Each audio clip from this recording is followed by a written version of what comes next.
Ladies and gentlemen, welcome back to the other side of the coin, and welcome back to your latest Chelsea news. Quite a lot of things to go through. We've got quite a lot of squad news. We've got quite a lot of transfer news.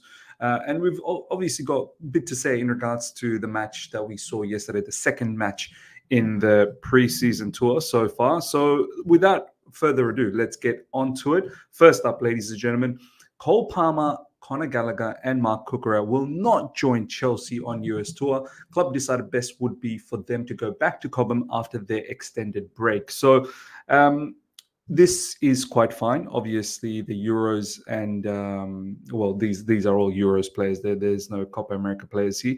Enzo Fernandez, we know, is joining the club sometime tomorrow.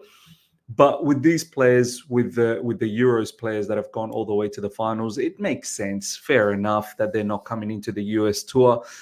They do need a bit of break. They played a lot of football last season. Cucurella may not have played a lot, but at least at the latter half of the season, he was featuring quite heavily. And obviously, Spain went all the way to the final and won it. And Cucurella was a big player. So look, I understand Cole Palmer, Gallagher, they've played a lot of games, and Cucurella, that they're not going to be part of the US tour. However, it is detrimental. You see the way our playing unit lacks that quality, especially the quality from Cole Palmer. It is going to be detrimental not having, especially Cole Palmer and Cucurella, or Cucurella, in terms of inverting, he's probably the only one that can do it to the absolute T. So not having these players, it is detrimental, but nonetheless, this is how it is. This is what happens when you've got international football post-season, and we don't want these players to burn out. So that's fine. And they will join, apparently they will join, ladies and gentlemen, just before the Inter Milan game in the preseason. Maresca says Palmer, Gallagher, Cucurella will return August 6th. So they've got another week to go. Chelsea versus Inter Milan is on August 11th, so they should hopefully have some sort of feature in that match. And are they going to be ready for the first match against Manchester City?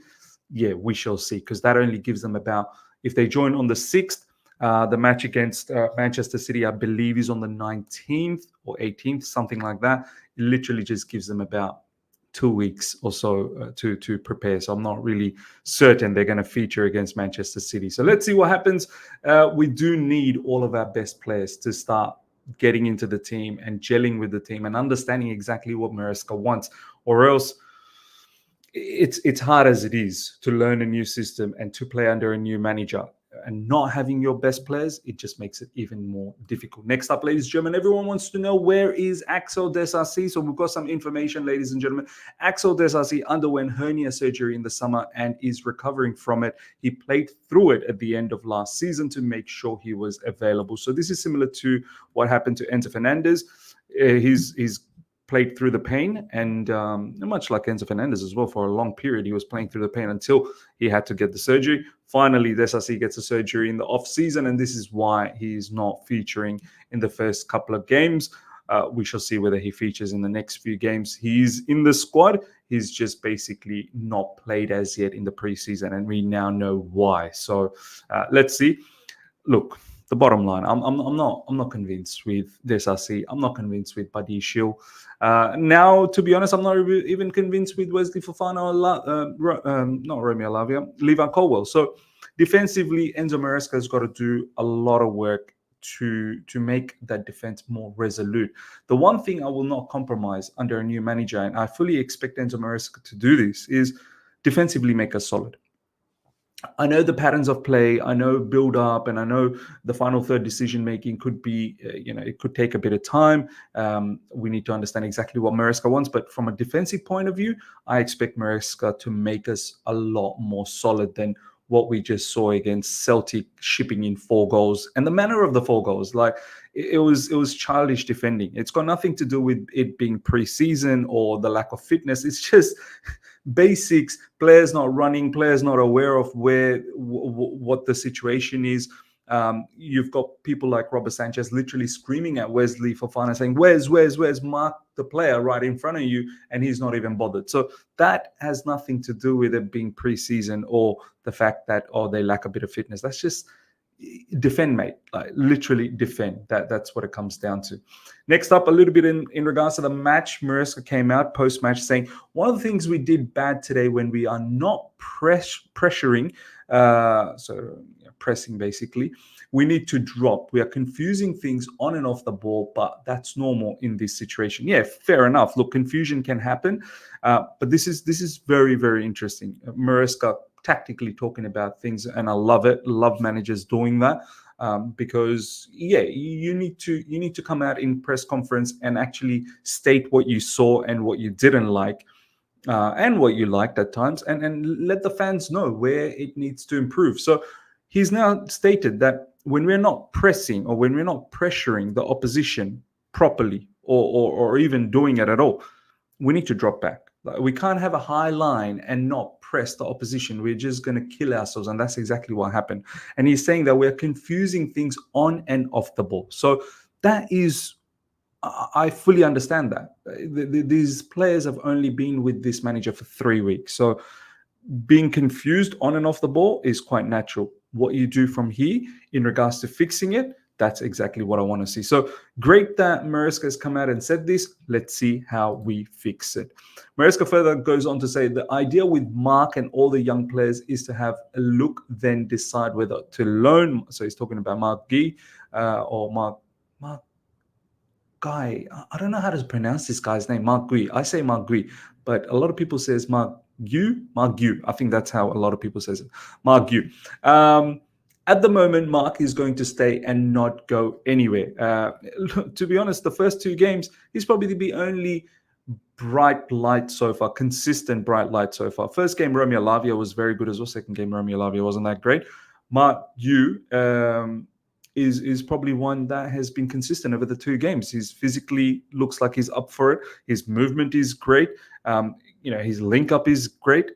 He just needs that goal to really just put his name up there. But right now, I love his attitude, love his off the ball work rate as well, and overall work rate in any case. So right now we're not going to consider him going on loan. If anything, he should be the secondary striker. I still have doubts whether he can lead Chelsea Football Club as the leading striker. I think Nicholas Jackson will come back and come off the bench and see what type of impact he can provide. Players like Armando Broja, David Datra Fofana, they all got to go. They all got to go. And so far what I've seen of Mark Gu looks pretty good. Let me know your thoughts, ladies and gentlemen, in regards to this particular player. Now, in the midst of all of this craziness that's been dropping, we've had 2 here we goes. Yay! Woohoo! Whoop-de-doo! Here we goes. Philip Jorgensen will sign a 7-year contract, ladies and gentlemen. It is a here we go for Philip Jorgensen to Chelsea. Robert Sanchez, ladies and gentlemen, did not show anything yesterday, if I'm being absolutely honest. There was a couple of good saves, but then there was some erratic behavior.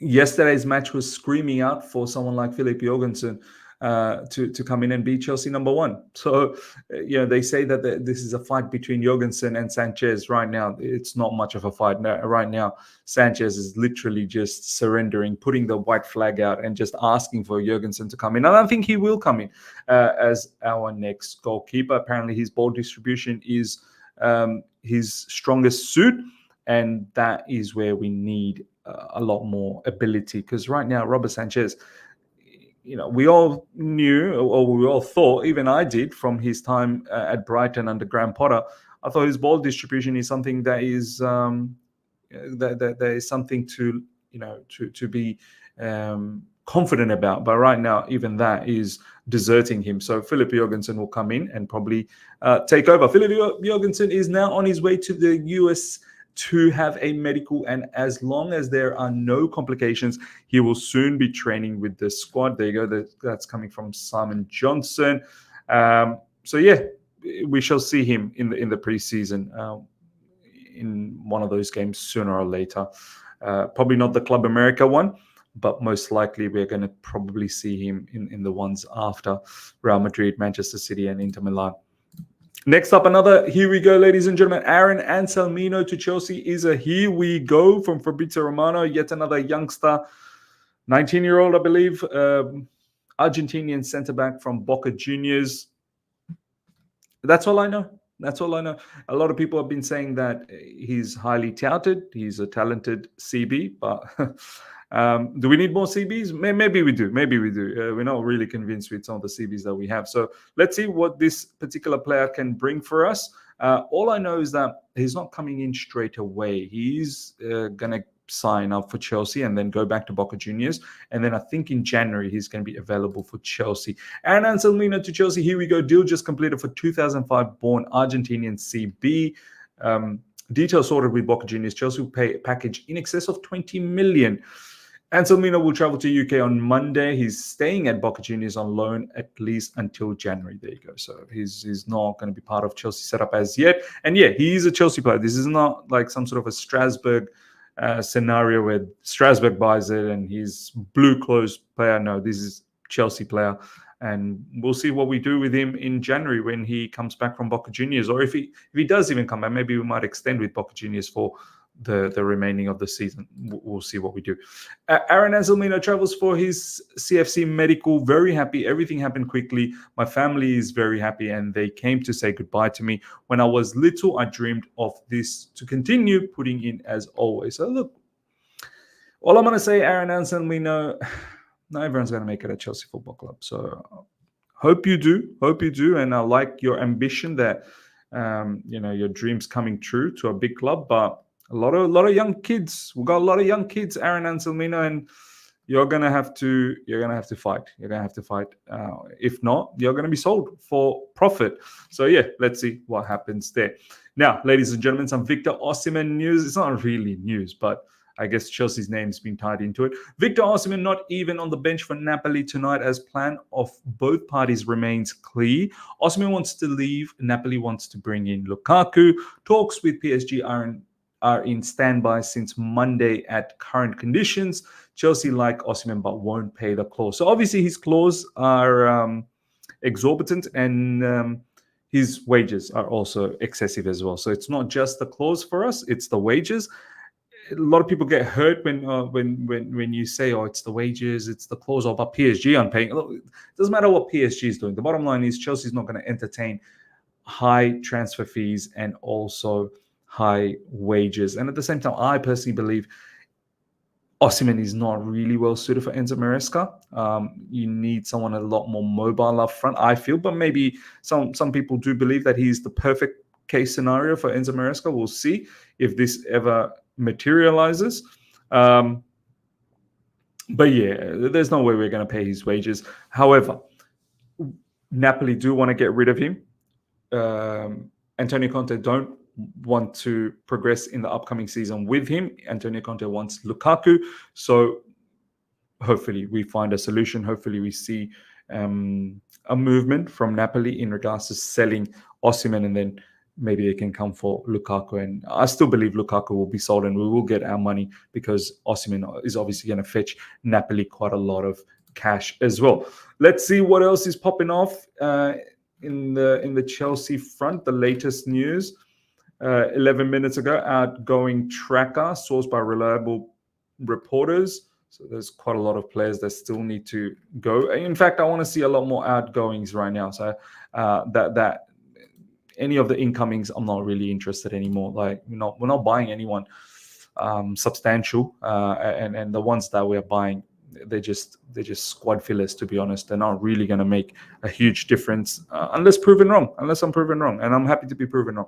Ladies and gentlemen, let me know your thoughts about everything we spoke about. Hope you guys have enjoyed this. Smash the like button if you're here for the first time. Subscribe, hit the bell notification to stay in touch with all my content. Until next time, everyone, take care. See ya.